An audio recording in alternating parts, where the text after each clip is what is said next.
કોઈપણ પ્રકારની ઝંઝટ વગર બહાર જેવા સેમ ટુ સેમ ગોલા બનાવવા માટે આપણને ખાલી આટલી જ વસ્તુઓની જરૂર પડશે. તો ઠંડા ઠંડા કુલ ડીશ ગોલા બનાવીએ. તો ચલો ફટાફટ શરૂ કરીએ. ડીશ ગોલા બનાવવા માટે આપણે સૌથી પહેલાં બરફ લઈશું.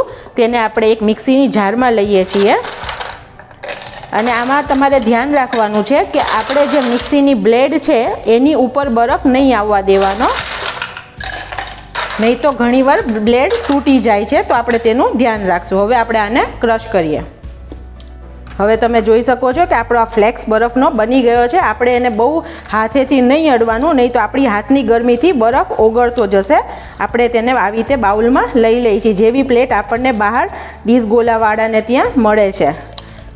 કેટલો સરસ બરફ ફ્લેક્સ બન્યો છે. હવે આપણે આના હાથેથી એકવાર આવી રીતે શેપ આપી દઈએ છીએ. આપણે ડીશ ગોલો હંમેશા આવા થર્મોકોલના બાઉલમાં બનાવશું, જેથી જલ્દીથી તે બરફ ઓગળી ના જાય અને તેનું પાણી ના છૂટી જાય. હવે હું એની અંદર આ રોઝનું શરબત ઉમેરું છું. અત્યારે હું 2 ફ્લેવરથી ગોલો બનાવું છું. તમે તમારી મનપસંદની કોઈ પણ ફ્લેવર આમાં લઈ શકશો. આ ઓરેન્જ છે, ઓરેન્જનું શરબત છે. તમે આની ક્વોન્ટિટી તમારા ટેસ્ટ પ્રમાણે વધારે કે ઓછી કરી શકશો. હવે હું એની અંદર આ ફ્રેશ ક્રીમ ઉમેરું છું.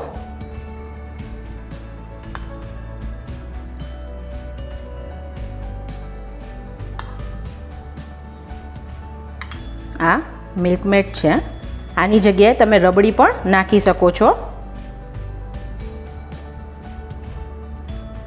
આપણે આ ગોલો એકદમ રીચ તૈયાર કરીએ છીએ ફ્રેન્ડ્સ. હવે તેની અંદર હું આ ડ્રાયફ્રૂટ ઉમેરું છું, જેમાં અત્યારે મેં કાજુ અને દ્રાક્ષ લીધા છે. તો તમે આને સોલ્ટેડ અથવા રોસ્ટ કરીને પણ લઈ શકશો. હવે તેની અંદર હું આ ટૂટી ફ્રૂટી એડ કરું છું.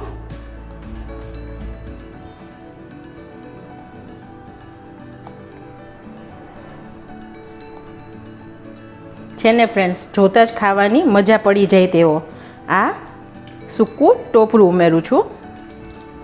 જે ઝીણું ટોપરાનું છીણ આવે છે તે છે. તેની અંદર આ માવો એડ કરું છું.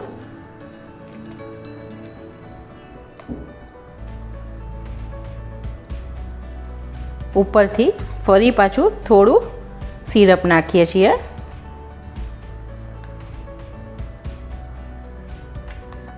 તો ફ્રેન્ડ્સ, છે ને જોતાં જ મોઢામાં પાણી આવી જાય તેવો ગોલો.